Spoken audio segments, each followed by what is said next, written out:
relied on impure water, there's some hope. A water purification project by Gammadda. Gammadda, for the people, by the people.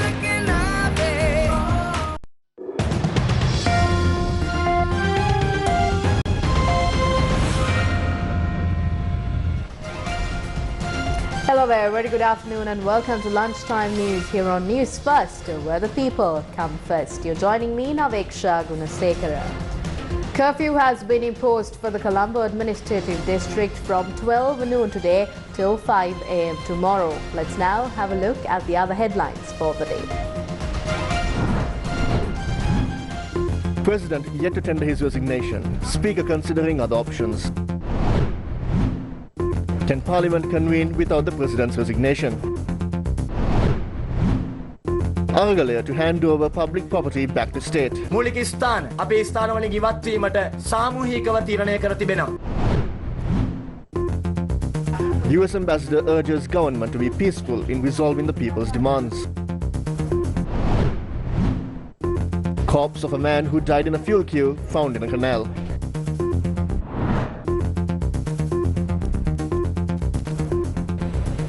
In your top story this afternoon, curfew has been imposed in the Colombo Administrative District from 12 noon today to 5 a.m. tomorrow. The Government Information Department announces that this order was issued by the acting president in accordance with the powers assigned under the provisions of the Public Security Ordinance. In more local news, Sri Lankan Parliament Speaker is exploring new options as the President is yet to submit his letter of resignation. Speaker Mahinda Pabewardena has said that President Gotabaya Rajapaksa is yet to submit his letter of resignation. Yesterday, the Speaker said that the President in a telephone conversation had informed that he would tender his letter of resignation during the day before midnight. Speaking exclusively to Newsfirst, Speaker Mahinda Pabewardena said that he informed the President to submit his letter of resignation as soon as possible, citing that he too is under pressure. He said that since an acting president has been appointed, the office of the Speaker is exploring the legal provisions to consider the option of have vacated his post if the President does not tender his letter of resignation. A spokesperson from the Parliament said that given the President had not yet tendered his letter of resignation, it is uncertain if Parliament would be convened tomorrow. The Prime Minister's Media Division yesterday said that the acting President has informed the Speaker Mahinda Pabewardena to nominate a Prime Minister who is acceptable to both the government and the opposition. A government source in Sri Lanka told Reuters that President Gotabaya Rajapaksa was expected to head to Singapore after fleeing to the Maldives yesterday as protests continued in Sri Lanka.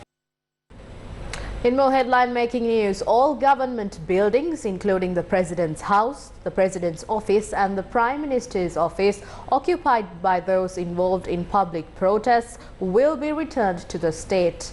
This decision was announced at a press conference held at the Occupy Golface protest site. In the last 2-3 days, people have been peacefully occupying government buildings and spaces, including the old Parliament, and there has been several attempts to portray this peaceful occupation as violent. And standing from this protest site, I want to tell people who are not part of this struggle, people who are outside this struggle, the people who are the people of this struggle have never been violent. They have always been peaceful, and the occupation has always been peaceful, and these buildings are people's properties. They are not anyone's private properties. They are people's properties, and people have a right to occupy. Despite this peaceful occupation, today as people from the struggle, we have decided that we will withdraw from most of these properties except the old Parliament and the Golface space, because people have gathered in the old Parliament to send a very clear message to not only the executive but also the legislature. We want you to do the job. We have come here, we have stood here for 97 days, we have asked Gotabaya Rajapaksa to resign, we have asked Ranil Wickremesinghe to resign, but for the last 3 days, these politicians have acted as if this country is their private property. It is not their private property. They have put our country at risk. They have put our national security at risk, not the Aragalia people. These are people who came to power promising that they would respect and protect our sovereignty. And today, by leaving this country without any kind of plan, without providing a resignation, playing the fool with our people, they have put our country's sovereignty at risk. So today we stand here as an Aragalia state, and we state that we are peacefully withdrawing from most of these buildings except the old parliament and the golf face. We will continue to stay in these spaces. We will continue to protest until we reach the goals of our struggle. And we humbly and kindly urge those people in power to not use this opportunity to bring in the military, to threaten people, to show your military power on peaceful protesters, because we have always been peaceful. This struggle has always been peaceful and will always remain peaceful. Army spokesman Brigadier Nilantha Premaratna, in a special televised statement, said that 2 Sri Lankan army soldiers were brutally assaulted when they stepped forward to control a protest on Wednesday evening in Battaramulla. The army spokesperson said the soldiers were beaten with steel poles and clubs until they were rendered unconscious, and thereafter 2 T-56 assault rifles along with the magazines were stolen from them. He said the 2 soldiers are being treated in hospital due to the serious nature of their injuries. The army spokesperson said the stolen weapons may be used for acts of violence and urged the public to exercise vigilance. In more news, in the meantime, a special discussion between the leaders of the opposition political parties that represent the parliament, headed by the leader of the opposition, is currently underway. Representatives of parties including the Samagi Janabalawegaya, Sri Lanka Freedom Party, independent members of the parliament, Tamil National Alliance, Ceylon Workers Congress are participating in this meeting. Political sources said that a special attention has been paid here to monitor the current political situation and the all-party government. In more local news, Sri Lankan protesters continue to call for the immediate resignation of President Gotabaya Rajapaksa and the acting President Ranil Wickremesinghe. Thousands of Sri Lankans continue to make their way to Colombo to witness what's inside the President's house, President's office and temple trees that were occupied by the people over the weekend.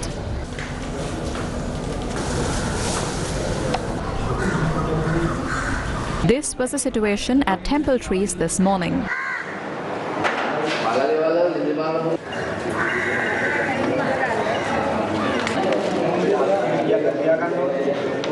84 people who were injured following protests at the Poldua Junction and the Speaker's official residence were admitted to the Colombo National Hospital. U.S. Ambassador to Sri Lanka Julie Chung said that the U.S. condemns all violence and called for the rule of law to be upheld in Sri Lanka. The U.S. Embassy to Sri Lanka says that the United States reiterates its call for calm at this time. The United States urges all parties to approach this juncture with a commitment to the betterment of the nation and to work quickly to implement solutions that will bring long-term economic and political stability. The ambassador said that a peaceful transfer of power within Sri Lanka's democratic and constitutional framework is essential so the people's demands for accountability, transparency and a democratic governance and a better future can be realized. Secretary General of the United Nations Antonio Guterres has urged all Sri Lankan party leaders to embrace the spirit of compromise for a peaceful protest, for a peaceful and democratic transition. In a tweet he said, and I quote, "I continue to follow the situation in Sri Lanka very closely. It is important that the root cause of the conflict and protesters' grievances are stressed." Unquote. In more local news, the United Nations Human Rights Office has called on all sides to refrain from violence and ensure peaceful political transition. It added that a broad and inclusive process respecting rule of law is needed. United Nations Human Rights Office said that the leaders must call for respect of life and property while securing forces and security forces, including the military, must respect human rights and exercise restraint. As the crisis in Sri Lanka continues to worsen, the British Parliament yesterday held an urgent debate on the state of Sri Lanka. Can I agree with her that this horrible, appalling situation for the people of Sri Lanka has been brought about by the corruption of the Rajapaksa government? Can we start with an economic package with the IMF and others so we can give immediate support? But can that be followed and included with a political package which includes an international arrest warrant for President Rajapaksa and his cronies? Political and economic challenges should be resolved through an inclusive and cross-party process. Of course, we do work with our international partners on this matter, and I think I've already set out, the economic support that we've provided through multilateral institutions such as the IMF, World Bank, and also organisations like the UN.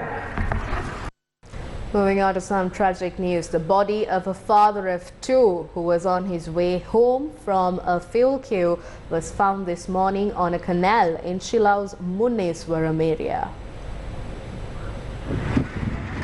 The police said that the deceased individual was Prasanna Fernando, a 38-year-old resident of Rambepitiya, Chillau. It was reported that he waited in the queue at Chillau Lanka IOC petrol station and left for home. The corpse was found during a search due to a suspicion that his bicycle was lying near the canal. A tense situation arose at the Lanka IOC fuel station in Dangedara Gaol this morning. The road was blocked near the Dematakoda Baseline Road Lanka IOC filling station at around 9 a.m. today due to petrol not being available at that filling station for over 4 days. The situation was brought under control by the police. Meanwhile, the Lanka IOC filling station in Kurunagala received petrol after 13 days. Diesel and petrol were distributed today at the Watawala Lanka IOC filling station. Fuel was sold based on a token system issued by the police in Watawala, and a tense situation arose when a group of people tried to get fuel outside the token system.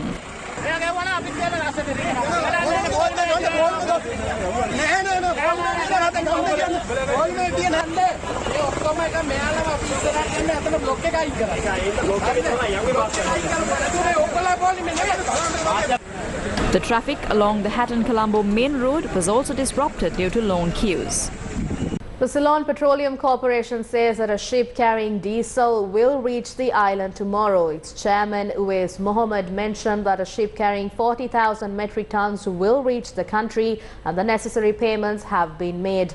The chairman said that several more petrol and diesel shipments will arrive next week. Meanwhile, Litrogas Lanka Limited said that they will be distributing 50,000 gas cylinders to areas outside of Colombo today as well. Litro chairman Mudita Piri said they will continue to distribute gas for the Colombo district as well today.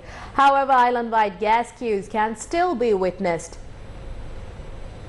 There were people lined up since yesterday at the Babegama market hoping to receive gas.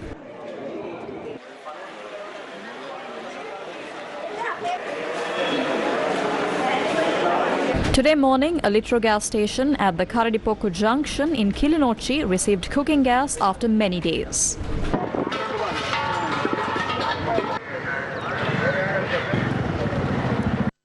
Another phase of the Devi Savya program to distribute dry rations among families in need was held in the Kegol district today. The program is sponsored by LOLC Holdings. More than 40 people remain unaccounted following the flooding in a remote pocket of